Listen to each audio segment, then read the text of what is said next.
Good morning, students. Today we are going to start our chapter number 2 remaining part that have been explained earlier.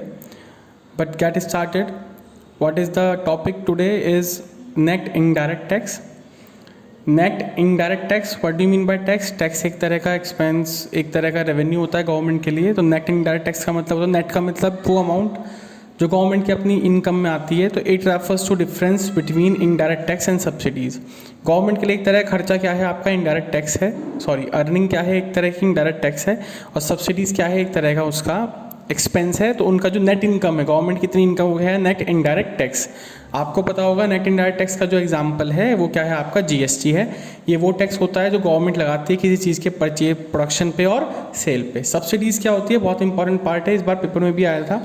Subsidies को कहा जाता है एक तरह economic assistance. Assistance means help. एक बात आप समझ लीजिए, जो लोगों की जनरल वेलफेयर के लिए करी जाती है, इसका दूसरा नाम आप इकोनॉमिक असिस्टेंस और फाइनेंशियल असिस्टेंस भी कह सकते हैं. सब्सिडी किस चीज़ पे मिलती है, जैसे एलपीजी सिलेंडर्स पे जो सब्सिडी मिलती है वो इसका सबसे अच्छा एग्जाम्पल है.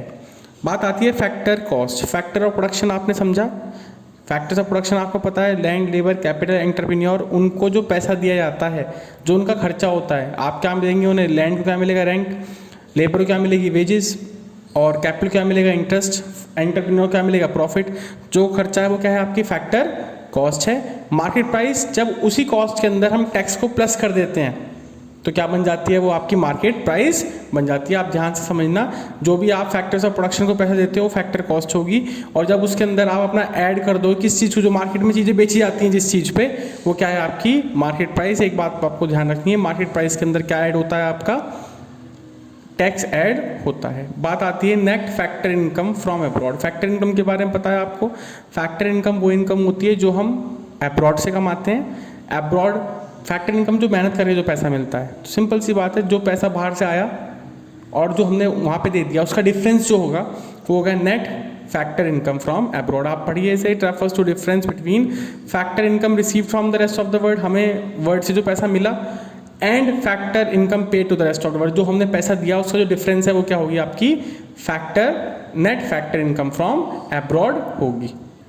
इसी तरीके से इसका फॉर्मूला भी है कि factor income earn from abroad minus factor income paid to abroad. आपके नेक्स्ट क्वेश्चंस हैं, ये आप ध्यान से पढ़ना. कोई प्रॉब्लम आती है तो आप मेरे से फ़ोन पर कंफर्म कर सकते हैं. बहुत कॉमन से क्वेश्चन है. फैक्टर्स ऑफ प्रोडक्शन क्या होते हैं, लैंड, लेबर, कैपिटल, एंटरप्रेन्योर, जिनको हम क्या देते हैं रेंट, वेजेस, इंटरेस्ट और प्रॉफिट देते हैं. प्रोड्यूसर गुड्स के बारे में पता है आपको, कैपिटल गुड्स के बारे में पता है. प्रोड्यूसर जो दोनों तरह के गुड्स यूज़ करता है, जैसे मशीनरी और रॉ मटेरियल, वो प्रोड्यूसर हो गए. कैपिटल में सिर्फ आपकी मशीनरी आती है. आगे क्वेश्चन जो भी प्रॉब्लम हो आप मेरे से डिस्कस कर सकते हैं.